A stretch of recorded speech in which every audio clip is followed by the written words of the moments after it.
Hello，好犀利，因為今日我知出邊好多活動嘅，Detour 啦，同埋其他有好多設計諸如此類嘅活動。因為12月係好誇張嘅，香港係好多嘢會發生。咁但係都好悶啊，我覺得好好啊，你哋係咁。首先我介紹下自己先，我係陳傑啦。咁我係呢一個 Dialogue 嘅 moderator 啦。咁今日請咗2位 speakers 過嚟嘅，咁我介紹下佢哋先。咁我隔離呢位係 Sandy 啦。咁 Sandy 係如果設計界嘅朋友應該會好認識嘅，因為或者用一個尊敬嘅眼睛一聽到呢個名係啊。咁 Sandy 係設計界嘅一個好前輩級嘅人啦。其實佢係做咗好多年平面設計啦，有做過廣告啦。有入大學教嘅設計啦，應該係咪仲教緊嘅 Sandy？ 而家仲有冇教？係啦，曾經有入大學教嘅設計啦。咁喺呢個設計界裏邊已經發展咗接近30年，咁係一個經驗好豐富嘅設計師啦。咁但係佢嘅另一身份係一個儲嘢嘅人，係我唔敢用收藏家，因為次次都會 stop 我用呢個名嘅，係啦。一陣間話俾大家聽點解啦。咁係啦，咁 Sandy 啦，我隔離係。咁另外呢邊呢位就係阿 Pete 啦 ，Pete 就係古道具黑池嘅主理人。咁我估大家應該，我唔知大家對阿 Pete 嘅認識係IG 啊，或者 online 睇過一啲好靚嘅古道具啊，定係我估最為人熟悉可能係喵喵嘅一條片，就拍過佢首先佢本身去做嘅嘢係收藏呢個古道具啦，同埋會修復一啲古道具嘅，係啦，佢有一個包含修復嘅一個部分。咁反而大家應該我覺得最認識佢係曾經喵喵去過拍佢屋企，咁佢就一手一腳將自己屋企裝修啦，咁就加咗好多古道具嘅元素，變咗一間好似你去日本會行嘅古道具店咁樣。咁呢個係令佢突然間好多人好想去佢屋企啊咁樣。咁而家阿 Pete 都有個 studio 嘅，咁都不定期會開放咁樣，係大家可以留意黑池嘅展覽啊，或者有啲 event 咁就會開。咁都係一個好靚嘅一個空間嚟嘅。咁點解會請佢哋2位嚟做分享咧？其實我覺得係有意思嘅，因為儲嘢係即係好闊嘅呢個 topic，或者好個人嘅，有好多原因嘅。但係我覺得咁啱呢2位朋友咧，佢哋都好代表到某一樣嘢係點解佢哋要去收集一啲嘢嘅，而佢哋係好唔同嘅。對我嚟講，即係我自己嘅感覺同埋觀察係，佢哋2個去收集嘢嘅原因好唔同，但係又有啲嘢係我覺得係一致嘅。咁我覺得呢樣嘢好有趣，所以將佢哋2個擺埋一齊講係好好嘅，係啦。咁一陣間我哋會講到我自己覺得點解有唔同或者同嘅地方啦。咁因為可能在座嘅朋友其實未必一定認識 Sandy 同埋 Pete 啦，咁我就想佢哋今日講收集啊嘛。咁不如佢哋用佢哋收藏嘅嘢先去當係介紹佢哋自己咁樣。咁我哋會有啲 slide 可以俾大家睇啲相咁樣嘅。不如由阿 Sandy 開始先啦。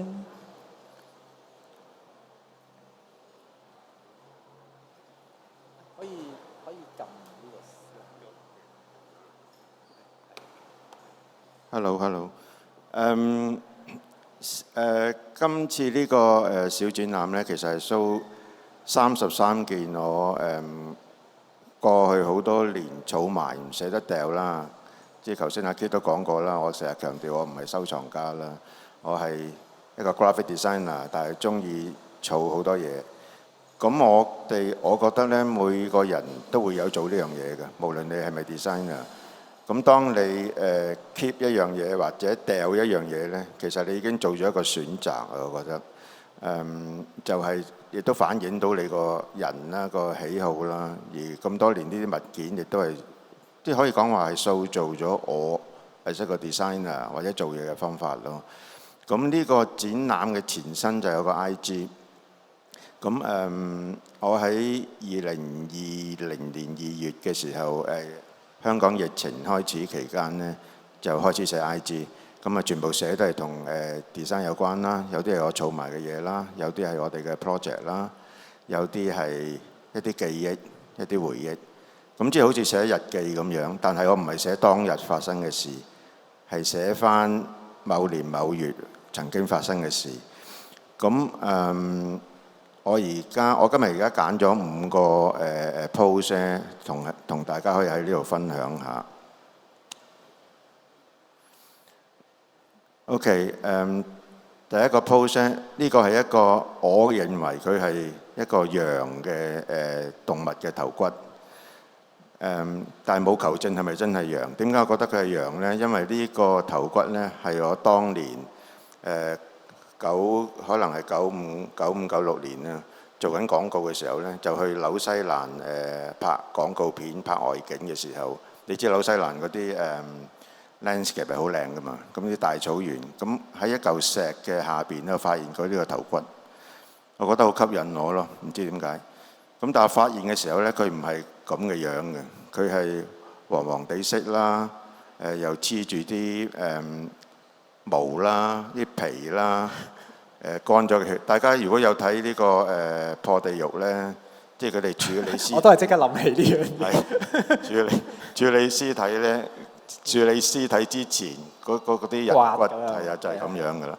咁但係我好中意啊，即刻問嗰啲 crew 拍嘢嗰啲 crew 借咗幾個膠袋，好多層膠袋咁袋住佢，咁啊帶相機 hand carry 翻咗嚟香港。翻咗嚟香港之後點搞呢？咁我就問識得處理呢啲頭骨嘅人，咁結果呢，就買咗啲藥水啦，買咗啲好硬嘅刷啊，咁就浸佢又刷，浸佢又刷，不停搞咗1個禮拜，然後先變到呢個而家呢個模樣。呢個喺上邊有擺咗出嚟嘅呢個頭骨。陣間大家可以上去睇嘅呢個。係啦，咁對我嚟講呢，其實係個意義唔係我喺個鋪頭見到呢個頭骨買翻去咯，而係我其中一個經歷咯。咁而動物頭骨其實影響好多 artist 嘅創作㗎。即係 George O'Keeffe， 咁大家都知道啦，1930幾年嘅其中一個 painting 啦。咁佢就喺 New Mexico， 咁應該呢個可能係牛或者馬嘅骨啦。咁另外 Irving Penn 喺80幾年影嘅一張好靚嘅 still life， 就係影一個水牛嘅頭骨。咁所以呢個 form 係好特別咯，對我嚟講。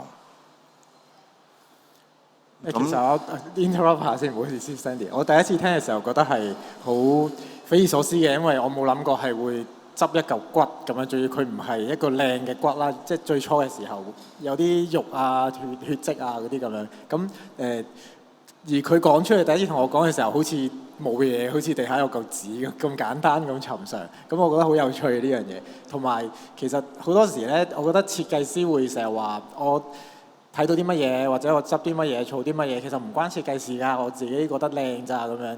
咁但係你見到Sandy頭先講，佢都可以有啲 reference 去講翻。其實我覺得到最後都係，其實佢哋個眼已經有少少用一個美學上嘅標準去決定佢第一眼係咪一見鍾情某一啲嘢。而呢個我覺得佢哋係唔係好自覺嘅，係啦。但係可能會係咁樣。好，sorry，繼續啊，我哋。咁另外呢樣就唔係執翻嚟嘅呢樣。呢個呢係一支叫做撥啊，咁就日本我嚟彈嗰啲3味線嗰啲琴，即係好似個吉他嗰個 pick 咁樣咯。咁呢個係一個朋友幫我喺 Kyoto 揾到嘅，唔係好大支嘅啫，係象牙做嘅，不過呢個係古董嚟嘅。咁點解我中意呢？我中意佢嗰個嗱，第一呢個係用具啦，咁我就係好中意一啲係又用得又靚嘅物件嘅，我覺得呢個係符合呢個條件。佢個 form 好似一個sculpture 咁咯，好似而家啲 contemporary 嗰啲 sculpture 咁樣。如果動咗喺度嘅話，咁而呢個物件亦都係影響咗 I.M. Pei 喺 Miho 附近起咗個鐘樓。佢喺一個 documentary 裏邊都有講過呢樣嘢。佢都係話，佢都係 show 咗一支撥出嚟。咁就話呢個鐘樓直情係 inspire by 呢個物件咯。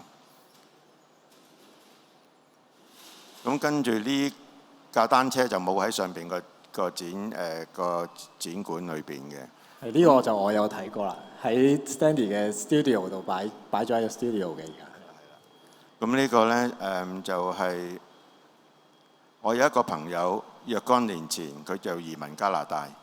咁而佢係香港單車隊嘅其中一個成員嚟嘅。咁佢係早過黃金寶一代嘅單車隊啦，但係嗰陣時都係沈金康做教練。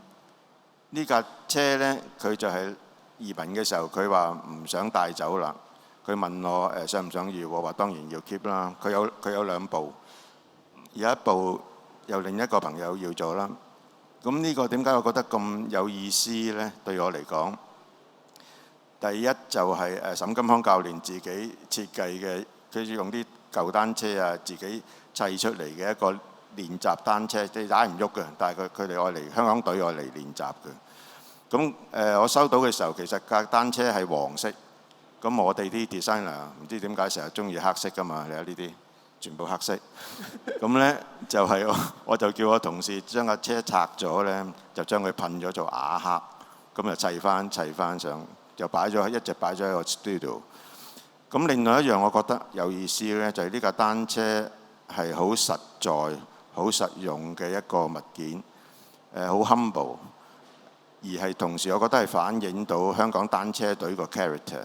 我覺得香港單車隊係好踏實，即係沉着做佢哋默默耕耘嗰樣嘢咯，而係好配合呢個，即係唔係好 fancy，即係唔係好似可能係美國 NBA 嗰隊奧運隊，即係好 high profile 咁樣咯。但係好實在、好踏實、好實幹。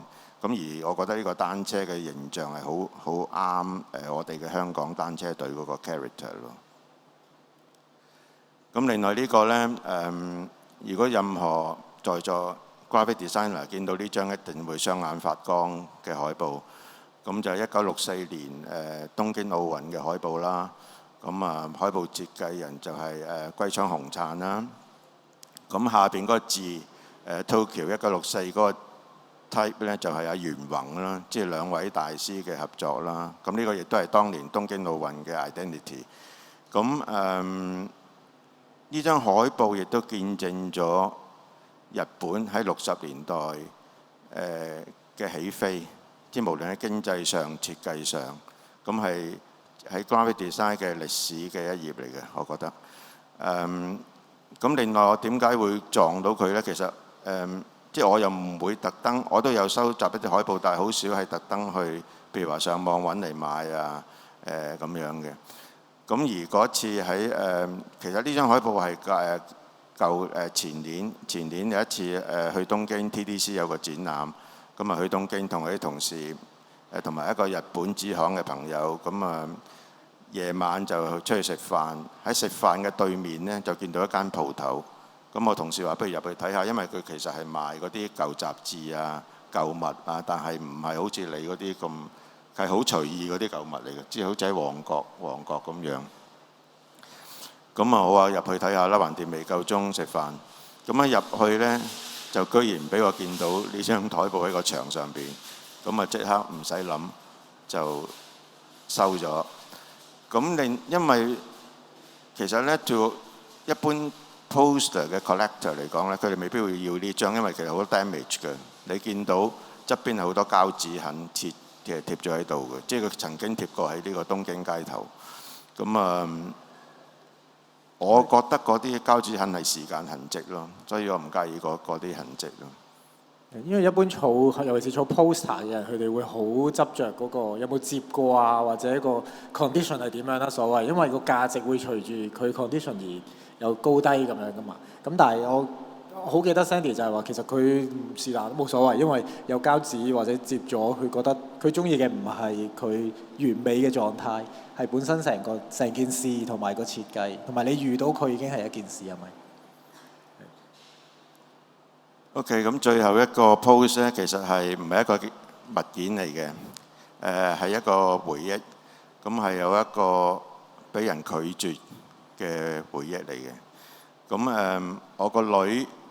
當我個女喺佢teenager 嘅時期，即係大概14、15歲啦。咁佢知我做 design 嘅，咁佢就問我你可唔可以幫我design 一個 tattoo 紋身啊？跟住我就話：咦話呢個即係非常之有挑戰性。跟住佢仲話：我可能將會係你最煩嘅 client。但係你要做一個你有史以來做得最好嘅 design 俾我。咁之前聽到呢啲咁嘅comment 嘅時候，直情係好大壓力啦。咁但係好玩。咁結果過咗2個禮拜之後呢，我有個好好嘅 idea，我覺得好正嘅 idea propose 咗俾我個女咯。我就提議佢呢，喺佢個頸後邊啊紋呢個 Designed by Sandy Choi。OK， 咁結果當然俾佢拒絕咗啦。但係呢個我覺得係一個回憶咯，同埋一個我覺得最有諗頭嘅其中一個設計。我覺得係駁唔到嘅呢個設計，係冇得反駁嘅世界上呢個設計。同埋好似話你有做 presentation 係嘛？為咗呢件事。有啊，頭先嗰張相就係 presentation 嗰張相嚟。好。咁所以今次IG 係個前身啦。今次個展覽我就叫做 Brain Transfer 咯，就係點樣從配合大會主題，就係點樣從擁有轉為存有咯。好，我哋陣間會再講多少少，其實請阿 Sandy 再講多少少，其實嗰個做嘢對佢嚟講係一件咩事，同埋因為今次比較哲學㗎嘛，我哋成個 Detour 嘅主題，其實佢好講到一樣嘢係自己同物件嗰個關係嘅。我覺得陣間我哋會提及嘅。不過我哋先等阿 Pete 都介紹下佢自己先，係啦。大家好啦，咁我嘅 Pete 啦，咁我本身係喺日本度開古道具鋪，同埋我係日本前考古隊嘅成員嚟嘅。咁好多時我哋做收藏一啲物品嘅時候啦，咁我哋都會定咗5至6個嘅收藏嘅諗法嘅。咁其中一個諗法，見到左邊我張相呢，其實就係江戶年代淺野幸長將軍嘅門嚟嘅。咁我就將佢擺咗喺我個鋪頭門口嗰度啦。咁其實因為傳統嘅將軍呢，佢哋要成為將軍嘅時候會戴一頂帽嘅。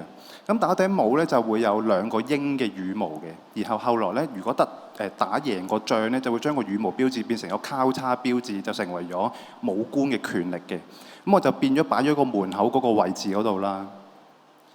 咁第一個我哋會考慮一啲收藏嘅物品嘅時候，啲想像同思考呢，我哋就會叫 storytelling 嘅 item 嚟嘅。咁呢塊木呢，就係鳥海山嘅神代懺啦。咁就大約係公元後1500年，即係嘅一件作品嚟嘅。咁當我哋揾到呢塊木嘅時候呢，我哋就因為我哋要分開一個收藏會係主觀嘅一個現實，同埋客觀現實，同埋主體式嘅一個現實嘅。咁我主觀地見到一件木，咁我覺得佢好舊。但係我要點樣去客觀地理解佢嘅存在呢？咁我就同咗幾個考古學家就去咗鳥海山同埋周圍嘅山嗰度，就揾佢哋嘅山體崩壞嘅系統。咁我哋見到中間嗰啲diagram 呢，就係我哋喺個山嗰度呢，就大約行咗15日，就去揾晒佢山體崩壞嘅時候嘅位置嘅。咁我哋就按住以前古代喺平安時期，大約係700幾年到800幾年呢段時間呢，就第一次火山爆發。跟住然後去到江戶時期有火山爆發。然後但係點解我哋會考慮火山爆發呢樣嘢呢？就係因為原來木材會變黑呢，係因為佢有礫岩、火山灰同埋凝灰嘅岩質而令到佢產生變黑嘅。跟住我就會按住呢啲標準嚟推斷翻佢個年份啦。所以右下角有啲相啊，就我哋去揾翻啲報紙嘅資料啊，然後就開始成為咗第一個收藏物品嘅一個方向，一個系統嚟嘅。咁另外一個系統呢，就係我哋做古道具嘅時候經常會講嘅，就叫 redefine 一啲嘢嘅。咁 redefine 一啲嘢呢，譬如我哋會有譬如呢個係一個接台嘅腳咁樣啦，一個例子。咁呢個接台腳大約係19世紀嘅。咁當揾翻嚟嘅時候呢，佢係冇台嘅，淨得隻腳。跟住呢，然後我收翻嚟嘅時候，大約係7月頭。然後呢，因為7月頭到9月呢段時間呢，就係蓮花開花嘅季節嚟嘅。咁我哋譬如我係古道具入邊嘅新古董主義派嘅一啲古道具商啦，咁我哋就會按住我收嘅年份，然後就產生個時間同個物品嘅 relationship， 然後就產生咗咁嘅關係嘅。咁啊呢個關係咧就變咗，我就話蓮花未開，因為7月頭啊嘛，啱啱準備開。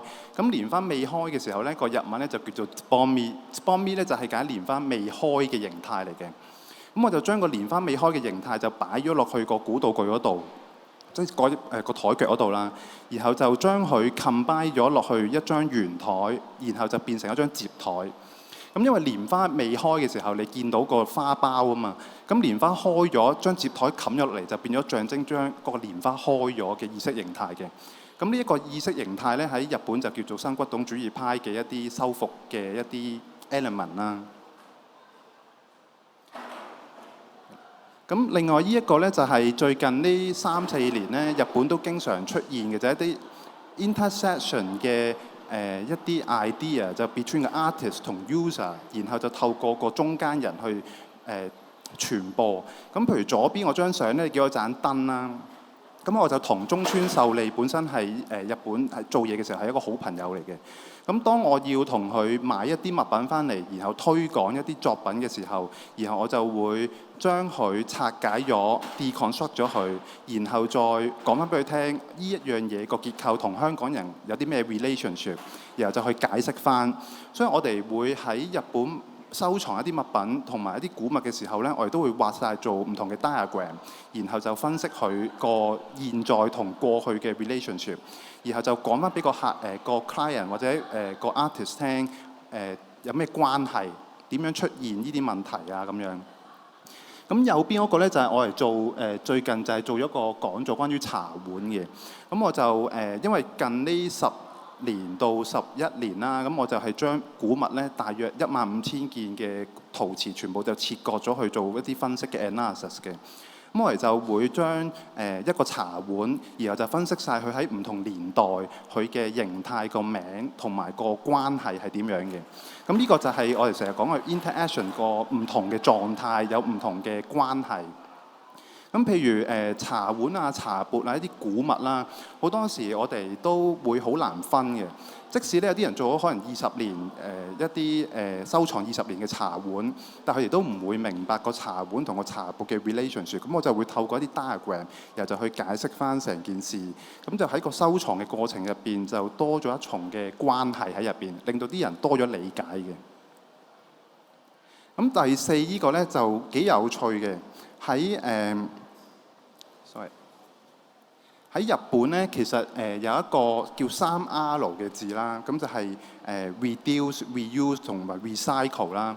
咁就係建基於1994年嘅時候咧，日本就定咗啲法例，然後就希望成個社會有個循環式嘅社會，就係先 recycle， 就係減少量化垃圾嘅出現，然後咧就係reuse， 如果你有啲嘢冇得迫於無奈要用嘅，你就可唔可以諗下有冇啲方法可以循環利用佢嚟 design 咗成為一個另外嘅系統。咁啊一個叫3R。咁啊因為就係近呢幾年開始想發起一啲新骨董主義運動嘅框架啦，或者係 manifesto 啦，我哋就會喺呢啲字上面就產生咗一個系統，譬如 reuse、recycle 之後，然後就係重新將佢改裝咗出嚟嘅。咁譬如咧，右邊嗰張相咧就係我喺馬鞍山行山嘅時候咧，咁就執咗啲木材，然後就重新將佢雕刻，就變成咗一盞燈咁樣嘅。咁左邊中間嗰張相啦，咁就喺清水灣行山嘅時候咧，咁就將啲木材重新去刨咗佢，成為一個 stand， 咁就變咗咧，好似將一啲舊嘅木材同埋現代嘅功能性 combine 咗埋一齊，就成為一個新嘅使用系統。咁就會變咗 recycle 同 reduce 同一時間 combine， 最後先變咗變成咗一個 redefinite 同埋喺現在嘅關係產生一個共鳴嘅。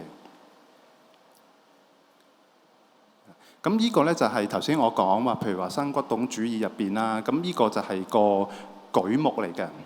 係日本東北地區嘅一個舉目，咁咧舉目係一件幾有趣嘅事嚟嘅，因為咧喺日本你見到大部分有舉目嘅地方咧，其實佢都係作為防風林系統嘅，因為舉樹咧係好似一隻手掌咁樣咧，佢係向外生嘅，一生上嚟個樹幹好短，然後就好快咁就向外生出嚟，咁就變咗咧夏天嘅時候咧，佢就可以疏落葉，然後就可以透風。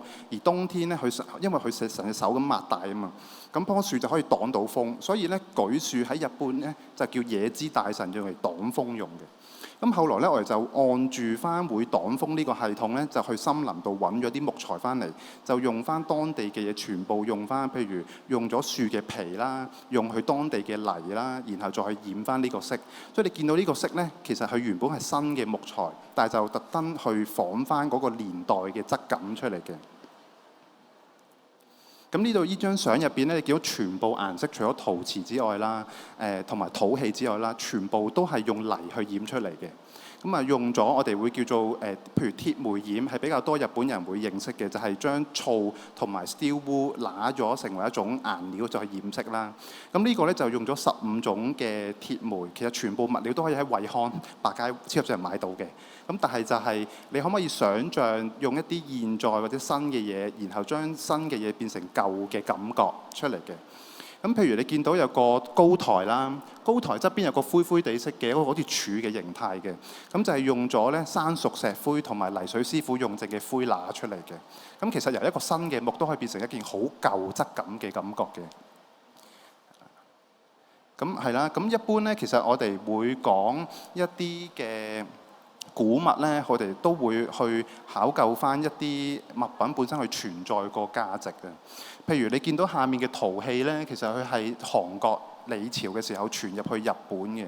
咁好多時咧，我哋都會揾翻佢個本體，揾到佢個本體，即係揾咗佢存在之後咧，然後就追求翻佢個本質嘅。咁因為好多古道具商咧，其實佢哋都好中意沙特講嘅存在先於本質，所以我哋就會去先揾咗佢存在個物品，然後慢慢就揾翻佢個本體意識。所以咧，好多時呢個狀態就係我哋做一啲古道具嘅一個基礎啦。咁頭先嗰5個就係一個比較 basic 嘅一個想法嚟嘅。每次聽阿 Pete 講嘢都好似覺得我而家喺上緊 lecture 嘅感覺，我覺得大家要可能消化一下，因為好多好似比較好學問式嘅嘢，好專嘅嘢。但係我覺得大家就算就咁聽咗30分鐘，其實你會 feel 到 Sandy 同阿 Pete 佢哋大家都係做嘢嘅人。大家都中意喺街執嘢喎，好似你哋。咁，但係佢哋其實個態度同取向係好唔同嘅。我覺得 Sandy 係好生活嗰種，其實好 casual。我中意或者我睇到一啲嘢 OK，咁我就儲咗佢。但係我可以解釋到俾我自己聽點解我要儲住呢樣嘢。但係阿 Pete 係一個追落去好研究式嘅。我覺得你可以俾一件舊嘢，佢可以3年。去 study 3年，話俾你聽，其實佢係啲乜嘢啊？即係佢係嗰一種人咁樣。咁不過我好想，可能大家需要知道一個少少資訊嘅，因為頭先阿 Pete 不斷咁講一個字眼叫做新骨董主義咧。其實可唔可以講少少？其實呢個係咩嚟嘅咧？骨董我相信大家都大概知道骨董係啲咩啦，一啲 antique 嘅嘢喺日本。咁但係新骨董主義係一件咩事嚟？咁我大約簡單講骨董嘅大約呢個字係點樣嚟啦。骨董呢個字本身就係由法文 antique develop 入去日本嘅。咁當時咧有2個體系嘅，第一個體系咧就係法國傳入日本嘅，就叫做骨董，就係我哋日文就話叫做 mukashi 啦，近來錯牽就係一啲有溫度而經過人去使用嘅嘢，咁就係冇定義時間嘅。咁後來咧美國人咧就傳咗入去日本嘅時候咧，就將呢啲所謂嘅 antique 咧就變成咗叫做古道具。所以古道具呢個字咧，其實嚴格嚟講係美國人定義嘅。咁而新骨董主義咧，就係近呢5-6年咧比較多興起啦。咁比較興起咧，就係因為佢就係追求土更新為一個核心標準嘅。土更新咧就係泥土生出嚟嘅嘢而有生命，再用翻泥土相關嘅嘢而產生一啲副產品，而令到生命延續嘅。咁其中一個例子啦，喺香港嘅日本人開嘅餐廳，咁就叫杉玉 Sukidama。咁啊，杉玉咧，呢個係一個圓形嘅波嚟嘅。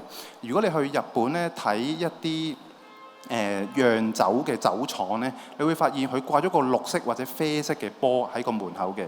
咁佢係用杉木嘅樹葉嚟做嘅。咁佢就係其中一個新骨董主義發起人，見到呢個波就想成為一個新嘅支流，就產生咗一種文化意識，然後就用呢種思想去諗。呢種思想係乜呢？就係杉樹嘅樹葉嚟做釀酒嘅祭典嘅波，一個圓形嘅球。但係點解要係釀酒呢？咁新骨董主義派就係追求原本個本質啊嘛。咁杉木咧，因為喺關西咧，日本大部分地方釀酒咧都係關西為主嘅，喺古代時候。咁釀酒嘅時候，佢要用啲木桶嚟裝酒噶嘛。咁要用咩木嚟裝酒咧？就用杉木嚟裝酒。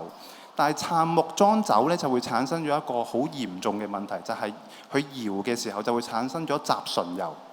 雜醇油咧，飲完個頭，第二日會好痛嘅。所以你見到日本嘅古裝片咧，佢係會暖啲酒嚟飲嘅，咁啊叫做間，火字加個間，咁就會熱到去42度以上，就開始雜醇油分泌，飲完個頭就唔痛。但係唔係每樣酒都係熱噶嘛？咁後來咧，日本人咧就開始研究唔同嘅樹皮、唔同嘅物料點樣可以令到佢減少雜醇油分泌。咁我睇嗰啲文獻咧，咁啊大約1800幾年嘅江戶年代嘅一啲文獻嚟嘅。其實因為我都有本古書，你有興趣都可以睇下嘅。咁啊，佢係關於原來用果皮同埋杉樹嘅嫩芽抌翻入個桶入邊，係可以減少佢分泌個雜醇油嘅分泌。咁就變咗咧，日本人就認為呢個就好似一個軟石神信仰嘅 loop。咩叫軟石神信仰嘅 loop 咧？就係個泥土生個杉木出嚟，杉樹出嚟，變成咗杉木嘅桶嘅生命延續佢，然後又用翻啱啱生出嚟嘅生命抌翻入去，延續佢個生命延續落去，而減少人嘅問題，咁就叫做土根生嘅基礎思想嘅其中一個點嚟嘅。咁另外一個點咧就係染色，因為咧日本人咧對木材嘅 coating 咧好敏感嘅，佢哋好多時咧都會，譬如我依棵樹。呢個地方，我會用翻佢附近嘅材料嚟染色，而達到 concept to concept 嘅。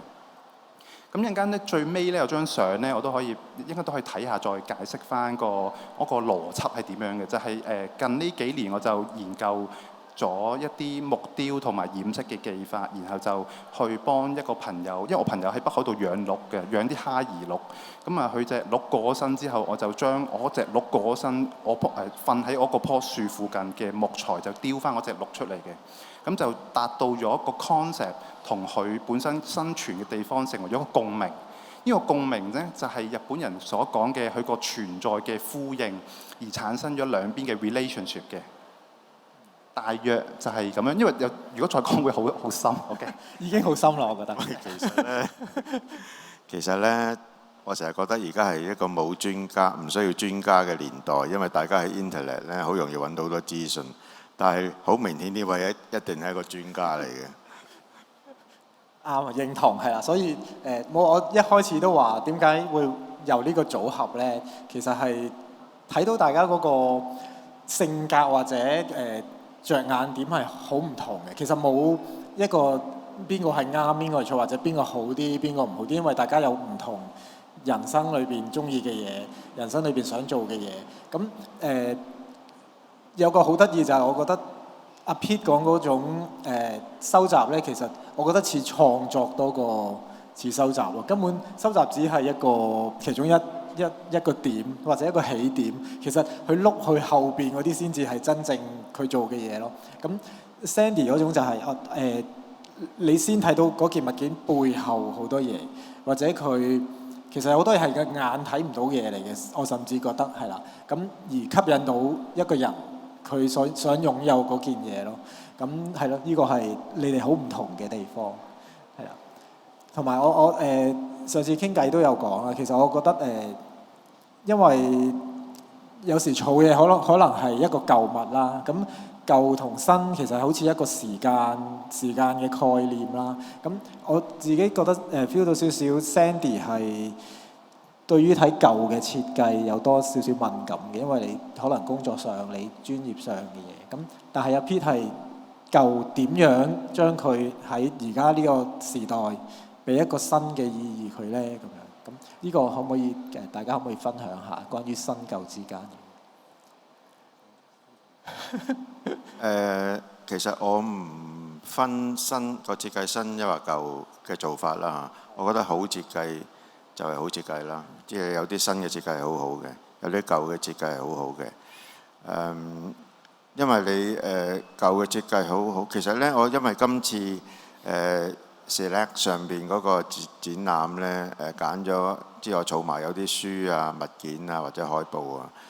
咁原來我都發覺呢，原來我最中意嗰個 graphic design 設計嘅年代，可能係50、60年代咯。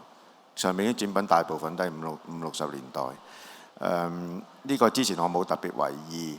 當然其他年代嘅設計我一樣有睇，但係即係驚即係一開始嘅時候咁講呢，就係你自動會取捨，一路一路，尤其是隨住時間嘅過去呢，咁你會有啲嘢你可能10年前覺得好正，而家你覺得係冇乜意思啦已經。但係有啲嘢係30年你覺得好正，30年前你覺得好正，而家都睇翻都係佢個 value 係仲喺度。咁呢個係 quality 咯。我哋成日話呢個設計係其實唔分新舊嘅，係分即係有冇 quality 啦。有 quality 嘅嘢就會 last 咯，就係話成日話 timeless 嘅嘢就係呢個意思咯。係，所以好多人都話其實一個設計品佢要喺時間有個洗禮咧，跟住就會改變咗佢人哋對佢嘅一啲睇法咯，或者唔使去到咁深，你自己儲咗一件嘢，你20歲嘅時候擁有佢，到你30歲、40歲，你再睇翻，可能已經唔再中意啦，或者有另一啲睇法，可能係件嘢冇變，但係你自己改變咗咯，即係你個人已經唔同咗，所以呢個都會有可能出現嘅一樣嘢。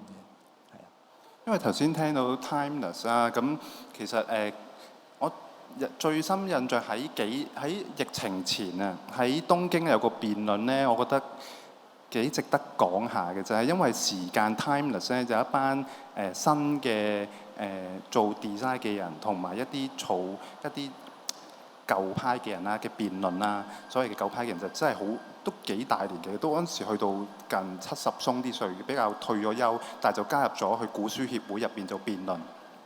咁當時咧辯論入邊咧就講時間，就講到羅蘭巴特啊，唔知有冇人認識啦？佢係一個符號學嘅專家啦。咁羅蘭巴特曾經講一個説話，就話作者已死論嘅。咁作者已死論咧就係講話，當一件作品你創作完之後咧，你要同佢切割咗個關係，而有得人哋嘅評論，而喺個評論入邊延續佢嘅生命，同埋喺嗰個延續嘅生命嘅時間，就係海德格所講嘅存在與時間，而產生咗形而上嘅精神層面嘅。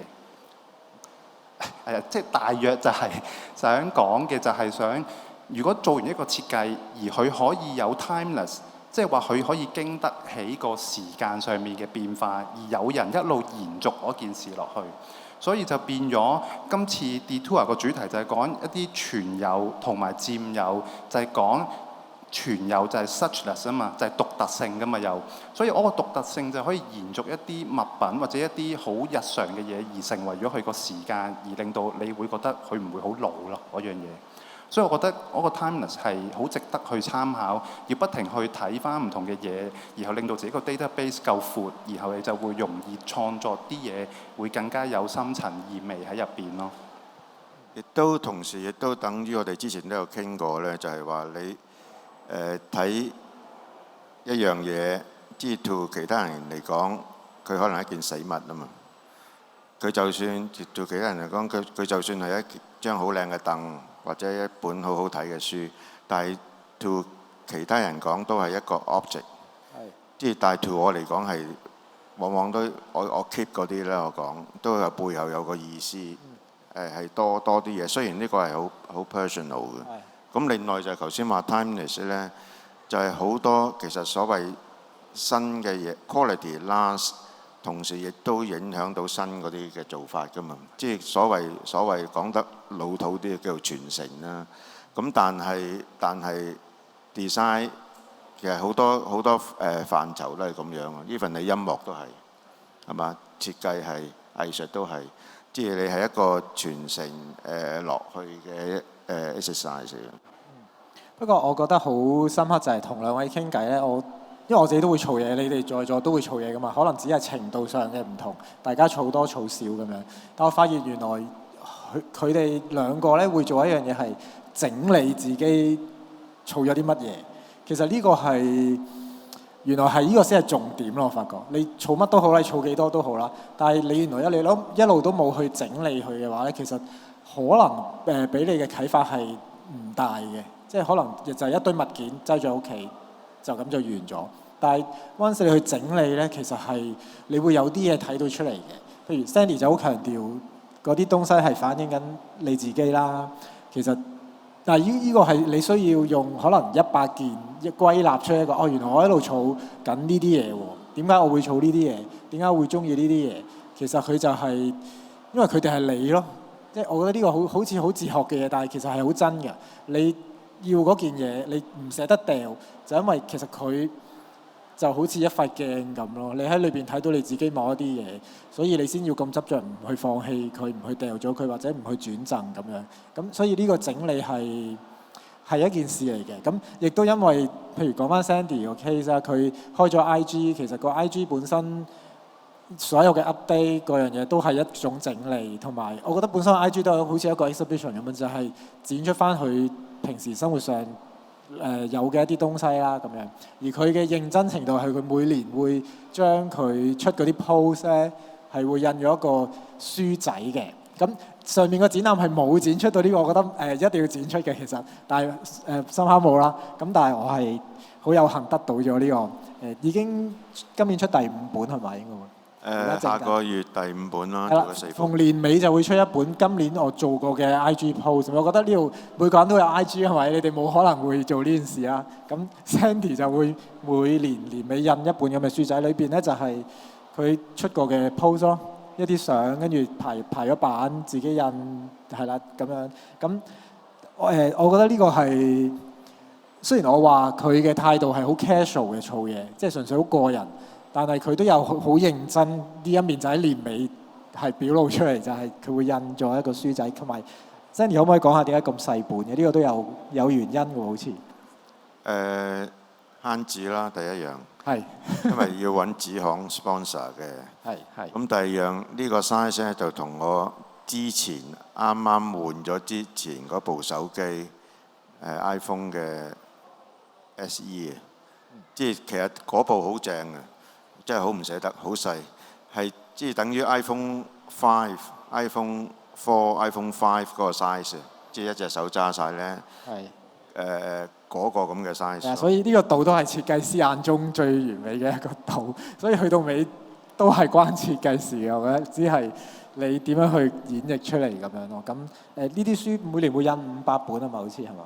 係啦，500本就會派俾可能朋友啊、啲客戶啊咁樣。朋友同 client 嘅。係啦，我就今年有幸得到其中2本咁樣，咁都係我覺得呢件事係好溫暖嘅一樣嘢嚟嘅。我覺得即係大家都會寫 IG 噶嘛，但係你有冇去咁樣整理你每一年做過嘅嘢咧？咁樣咁我都即時諗起，因為最近大家都會喺 IG share 自己 Spotify 咧，咪幫你統計你今年聽過最多嘅音樂人，或者你聽過最多歌。其實佢幫你做緊呢件事嘅，就係你今年你聽過啲咩音樂嘅選擇咧？咁有時你自己睇翻到原來我今年係咁嘅精神狀態，我今年聽咁多呢啲歌，今年中意咗呢一個 musician 咁樣。咁呢個就係我覺得你聽嘅歌都係一個收集嚟噶嘛，都係儲緊一個量噶嘛。咁呢個就係個整理咯。咁所以其實係可以去做呢一啲嘢。同埋我諗，即係我揀，即係點解要寫呢樣唔寫呢樣，或者唔寫呢樣住，其實可能都有啲取捨，即係有啲原因。即係我冇深究啦，即係我冇分析呢樣嘢啦。even 有之前都有人問點解揀呢33樣，即係唔係其他嘢咧？咁其實我答就係好 random 嘅啫。咁但係當然有實物喺度嘅，我想 show，因為大家如果喺 IG 睇到，你睇到嗰本書嘅封面啫，一張相，同你真係揭嗰本書係完全兩回事嚟噶嘛。咁就所以呢個都係 interesting 嘅，但我冇深究特別係乜嘢原因咯。但係總之大家做某啲行為咧，其實都係不停要選擇某啲嘢，不停會選擇某啲嘢，而喺過程之中呢，你已經係話咗俾你自己聽，即係你係一個乜嘢嘅人咯。呢個好似講到嗰啲有時去啲禪修咧，都會提呢樣嘢，就係你每一個所謂我哋每一個當下你做嘅取捨，你嗰個感覺、嗰個感知，其實都係一件事咯。即係每一秒，呢個係可以每一秒都發生，每半秒就發生。但係因為太快啊，你慢過個時間，所以你唔係好aware，你其實已經做緊一個決定咁樣。但係有啲人就因為佢哋修行啊，所以會好自覺啊！我點解要飲呢杯水咧？因為我而家口渴啦咁樣，即係其實簡單到咁樣嘅咋。但係呢個都係會令你個人係一個所謂嘅修行嘅一個練習咁樣。阿 Pete 好似帶咗啲嘢，不如你講下。其實頭先我都想補充少少咧，係關於一啲功能主義，再可以一陣間介紹埋呢一個啦。係。咁啊，其實咧頭先我忘記咗提呢樣嘢，就係近呢十零年啊，其實日本有好多人開始咧對大正年份嘅嘢開始去揾翻佢哋個理解同追求。咁就係大正年份就1912到1926年啦。咁啊，當時因為好多啲文化嘅嘢咧，俾外國入侵啦，所謂嘅即係和洋折衝啦。咁啊，當時咧好多時佢哋都會用歐洲嘅工業革命之後嘅工具嚟做一啲唔同嘅 work 嘅。咁啊，後來咧就因為好多時上鏈啊，呢啲工具就開始慢慢被淘汰，然後就流咗落嚟日本度，就變成咗古道具商不停互相買賣，但係就冇人用嘅。其實好少人用嘅，日本多數裝飾性比較多。跟住後來就變成咗我哋就會去做呢啲嘅修復啦，然後就畫晒頭先佢講嘅唔同嘅 diagram 去解釋嘅。咁啊，另外呢個咧好得意嘅，其實呢個櫃咧又係啲日本嘅普通陳列櫃，但係咧點解我會咁樣拆解出嚟咧？因為我買翻嚟嘅時候佢係得木板嘅啫，全部都係一塊塊嘅木板，跟住我就重新用翻唔同嘅木材，唔係同樣嘅木材。同樣嘅年代，但係就唔同嘅家私重新冚翻呢個櫃出嚟嘅。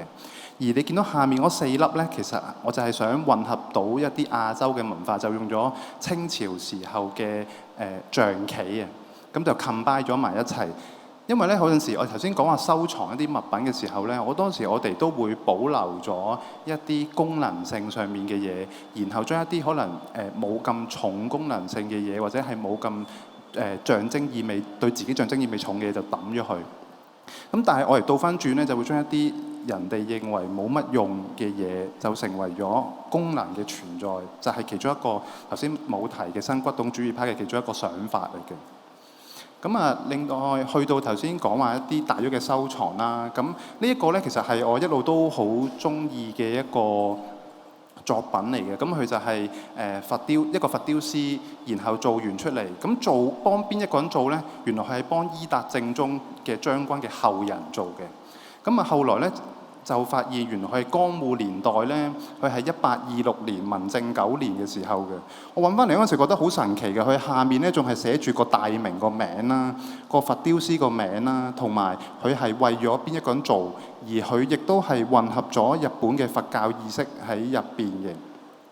因為日本嘅大黑天咧其實係濕婆神嚟㗎嘛，咁啊佢傳咗入去中國嘅時候咧就叫做擺咗喺迦南，就係擺咗喺雲南地區嘅佛教寺廟入邊。然後再變成咗造君，就擺咗喺膊頭以上嘅位置，然後再傳咗入去日本咧，先變成咗依家依個大黑天嘅造型嘅。所以如果一陣間你近睇嘅時候，你會發現咧，佢個膝頭哥咧係有個圓形嘅，兩個膝頭哥同個鼻咧都係啱啱有個圓形。咁就係日本人所講嘅三鏡寶珠、三點火，即係同中國人一樣啦，都係三把火嘅。咁啊，呢啲都係一啲我哋研究佢嘅時候，就係因為你揾到一個作品，你要知道佢點樣存在嘅時候，我哋就會去分析喺日本嘅信仰點樣 develop 呢個系統，就係由水同火嘅意識形態去諗啦。咁火咧就係大黑天，佢係造君啊嘛，火神啊嘛，同埋農業之神。而佢踩住嗰兩個米袋咧，就係日本人用嚟裝米嘅一個標誌嚟嘅。咁如果你睇中國古裝片咧，佢成日都話分封糧食就會一石糧食。咁一石糧食咧就係一個米袋嘅尺寸嚟嘅，其實。咁就後來就變成咗佢係踩住個農業，就象徵農業之神嘅。咁後來呢啲就係之前因為同中大啲學生啦，同埋日本啲大學度做講座嗰陣時，就會講翻每一個 detail 嘅文化點解嘅。咁同埋因為最得意嘅地方點解會揸錘咧？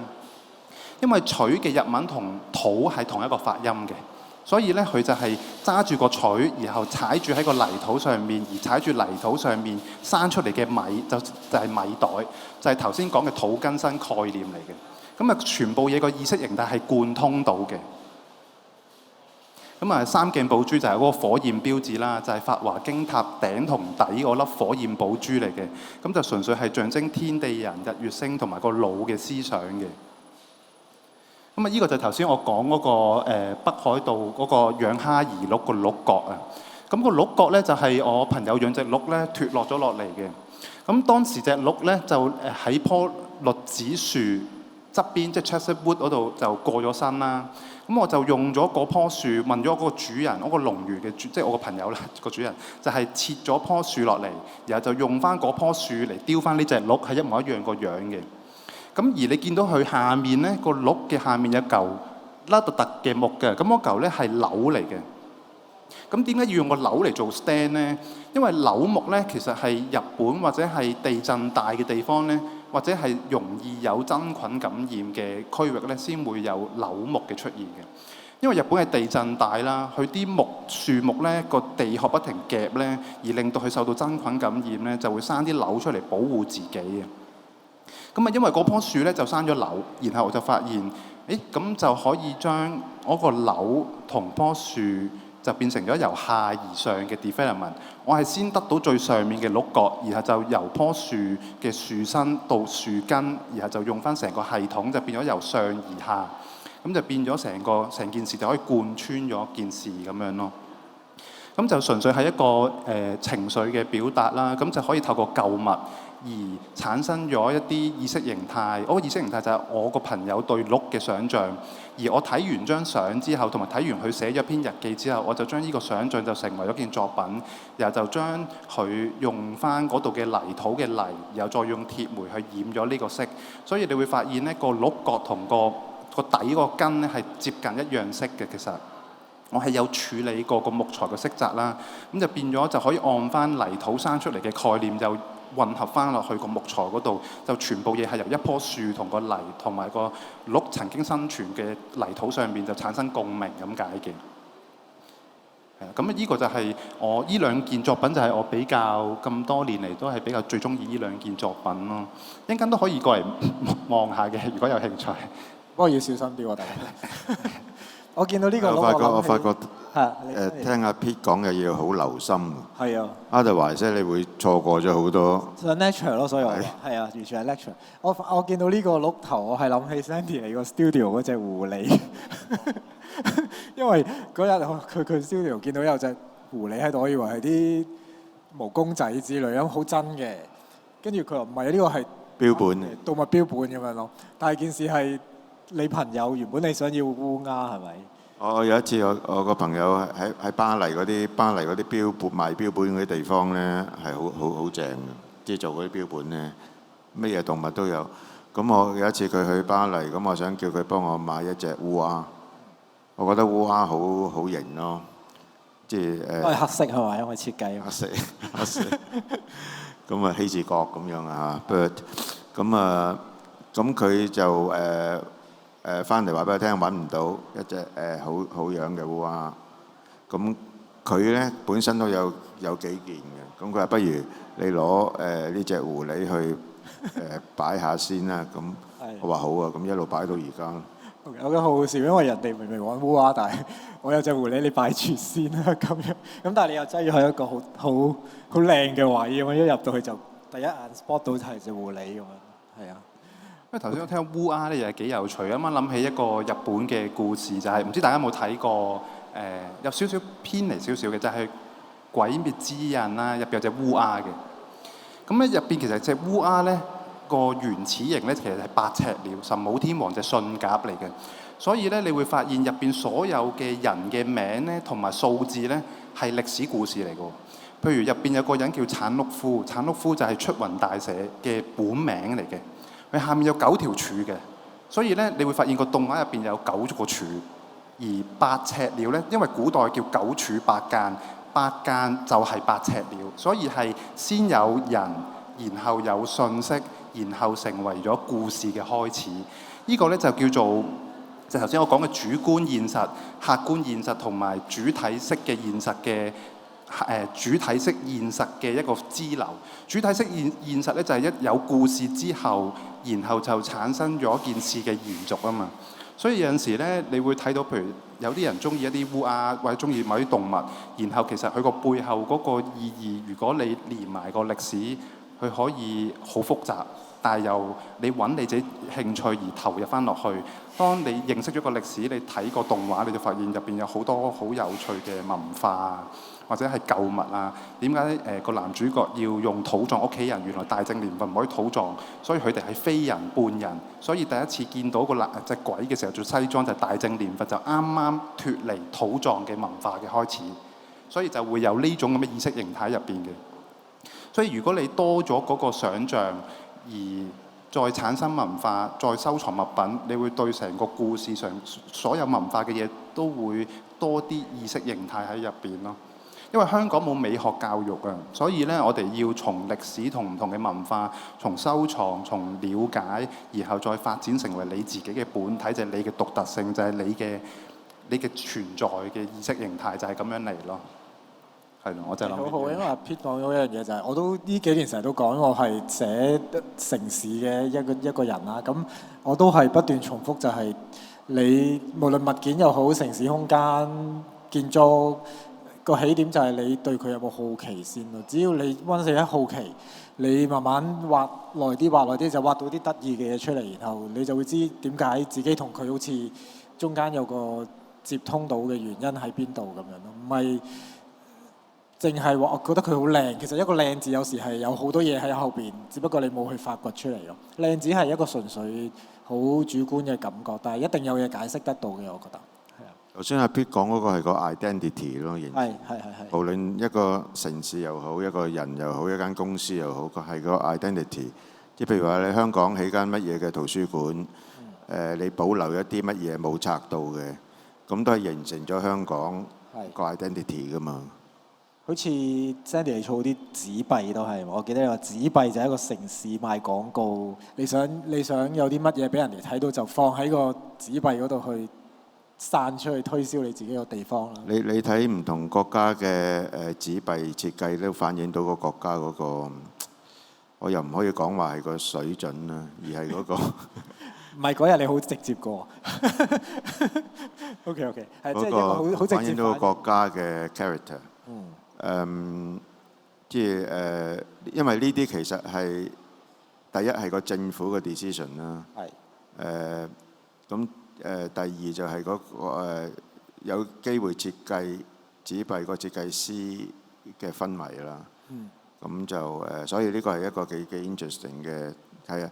即係以前咧，歐洲未用歐元之前咧，未用歐羅之前，即係個個國家有唔同嘅紙幣咧。有好多係好正嘅，即係荷蘭啊、